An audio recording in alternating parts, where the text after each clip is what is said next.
Hello everyone, good morning. কেমন আছো সবাই? আশা করছি সবাই খুব ভালো আছো, সুস্থ আছো।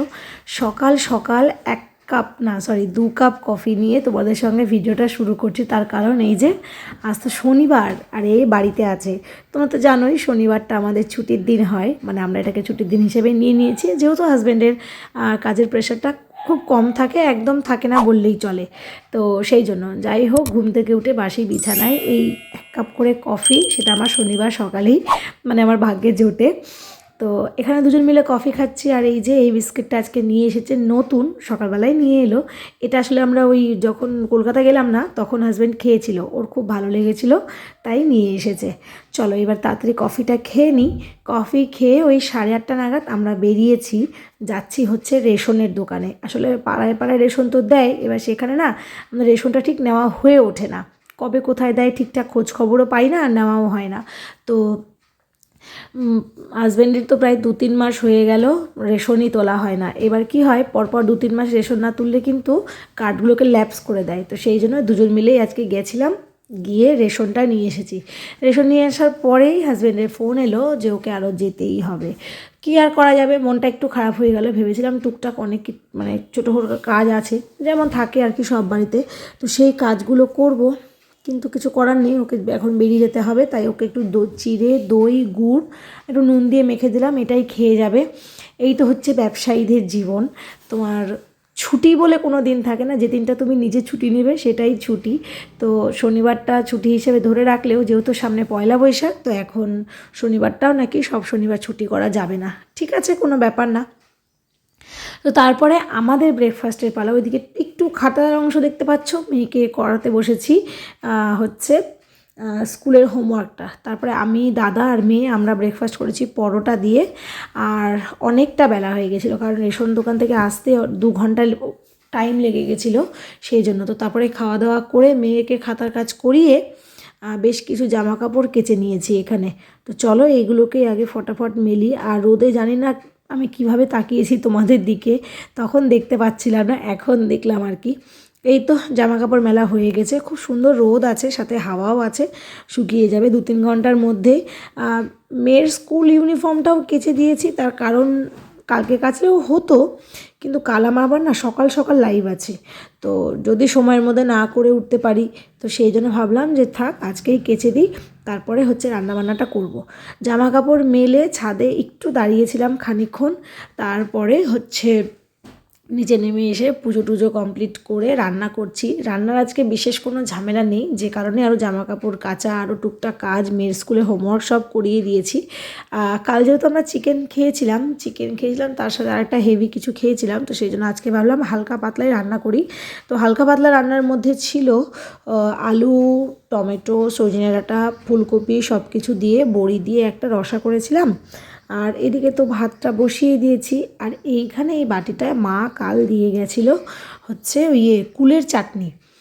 কুলের চাটনি আমি বানাতে পারি না, কীভাবে বানায় আমি জানিও না। তো বাড়িতে হাজব্যান্ড দেশি কুল নিয়ে এসেছিলো, তো সেগুলো একটু পেকে পেকে যাচ্ছিলো, তো তখন বললো চাটনি করলে ভালো হয়। তো মা বললো যে হ্যাঁ চাটনি করলে তো ভালো লাগবে। তাহলে আমি তো পারি না, তাহলে তুমি নিয়ে যাও, তুমি আমাকে চাটনি করে দিও। তো তাই চাটনি করে দিয়েছিল, সেটা কাল খাওয়া হয়নি, আজকে খাবো। আর এদিকে এই যে এই তরকারিটা হচ্ছে, এটা হতে হতে আমার আরও একটা কাজ বাকি আছে, সেইটা হচ্ছে এই কাজটা আমার খুব ভারী মনে হয়। তো চলো রান্না হতে হতে না এইটাকে আগে সেরে ফেলি। সেটা হলো 2 রকমের ছাতু। তোমরা তো জানোই মেয়ে সকালে ব্রেকফাস্টে প্রথম আর কি ওর খাবারটা ছাতুই থাকে, দুধ ছাতু। তো সেই জন্য এখানে মানে 2 রকমের ছাতু, ছোলা আর ভুট্টার ছাতু আনা হয়েছে। এইগুলোকে এখন সুন্দর করে চেলে কৌটোয় করে রেখে দেবো। তো চলো এইগুলো করে ঝটপট সমস্ত কাজগুলো কমপ্লিট করে নিই। এই তো দেখতেই পাচ্ছ আমার পুরো রান্নাঘর পরিষ্কার হয়ে গেছে। আর এই তারটা দেখে কিছু মনে করো না, আসলে আমার ফোনে চার্জ ছিল না বলে ফোনটা এখানেই চার্জে বসিয়েছিলাম। এদিকে সম্পূর্ণ ছাতুও চালা হয়ে গেছে। এবার দুটোকে মিক্স করে তারপরে কৌটোয় করে রেখে দিলে ব্যাস একদম টানা এখন 1-1.5 মাস নিশ্চিন্ত। এদিকে এটা মুখ ঝুলিয়ে আছে, তার কারণ হচ্ছে ও অনেকক্ষণ একা আছে, ওর সাথে খেলার কেউ নেই, ওর ঘরে কেন যাচ্ছি না এই সব কারণে আমার পেছন পেছন ঘুরে বেড়াচ্ছে। আর হচ্ছে মুখটা ওরকম ঝুলিয়ে আছে। যেই বলেছি চলো এবার ঘরে চলো, আমার সব কাজ কমপ্লিট, এবার আমরা ঘরে যাব, তো তখন এই দেখো হাসি আর ধরে না। এই হচ্ছে ব্যাপার, ও একা থাকে তো মাঝে মধ্যে বিরক্ত হয়ে যায়, কি করবে না করবে বলে আমার কেউ নেই কিছু নেই এরকম করে। তো যাই হোক, এটা একদম সন্ধেবেলা, এখন বাজে ওই 7টা মতো, রেডি হয়ে নিয়েছি। জামাটা দেখাচ্ছি তার কারণ না না নতুন জামা নয়, এই জামাতে তোমরা আমাকে এর আগে অনেকবার অনেক ভিডিওতে দেখেছো। জামাটা দেখাচ্ছে তার কারণ যে শুধু এই মানে জিন্স আর এই মানে শর্ট কুর্তি পরেই এখন বেরোনো যাবে, ওয়েদারটা এরম আছে, তো সেটা ভেবেই ভালো লাগছে। তার কারণ কি প্রচুর কিছু গায়ে চাপাতে হয়, খুব অস্বস্তি লাগে। তো দাঁড়াও, চশমাটা পরতে ভুলে গেছিলাম, এইটা না পরলে তো হবে না তাই না, এটা না পরলে আমি অচল। তো এই তো চশমাও পরে নিয়েছি, কেমন লাগছে আমাকে জানিও। যদিও কিছুই সাজিনি, আর যাব ডাক্তারের কাছে, কেমন লাগছে কি লাগছে এটা আর জিজ্ঞাসা করার কোনো অপেক্ষা থাকে না। এদিকে এই যে এই ম্যাডামও রেডি। ম্যাডাম আজকাল নিজে নিজেই রেডি হয়, নিজে নিজে ড্রেস পরে, চুল আঁচড়ায়, টিপ পরে নেয়, ক্রিম মাখে। যদি চুল বাঁধার থাকে তখন আমাকে বেঁধে দিতে হয়, এই হচ্ছে ব্যাপার। তো চলো বেরিয়ে পড়ি।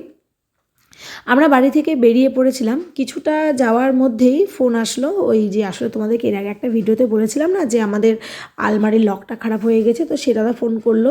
তো আবার ঘুরে বাড়ি গিয়েছিলাম, লকটা ঠিক হলো, ঠিক হওয়ার পর এখন আবার যাচ্ছি। তোমাদেরকে তো দেখালামই যে শাহপুরের ওই জায়গাটা কি সুন্দর করে সাজিয়েছে।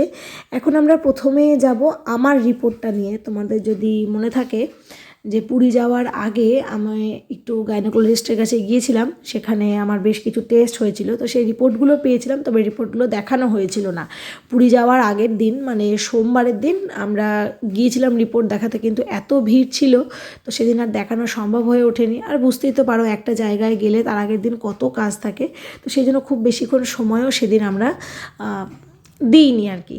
তো আজকে গেলাম, আজকেও সেম প্রচণ্ড ভিড়, আর ডাক্তারবাবু ওটি আছে, তো সেই ডাক্তারবাবু চলে যাবেন। তো আজকেও আমার রিপোর্টটা দেখানো হলো না, তার আগে হাজব্যান্ড খেয়ে নিয়েছিল 1 কাপ চা। আমি আজকে না চা খাইনি, কেন জানি না, খেতে ইচ্ছে করছিল না। আর এইটা দেখো, একটু গরমের আঁচ পড়তে না পড়তেই ব্যাস এইবার মা চলো আমি একটু আইসক্রিম খাবো, তো আমুলে বসিয়ে ওটাকে একটু আইসক্রিম খাওয়ানো হলো।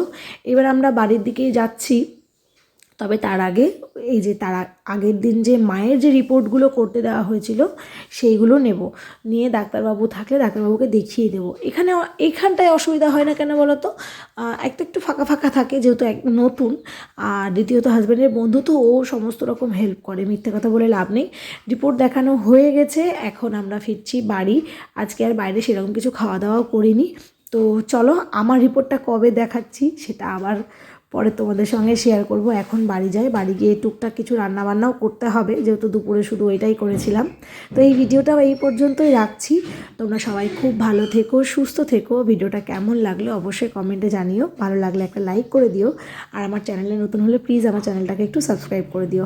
আজকের মতো টাটা, আবারও দেখা হবে, গল্প হবে খুব তাড়াতাড়ি।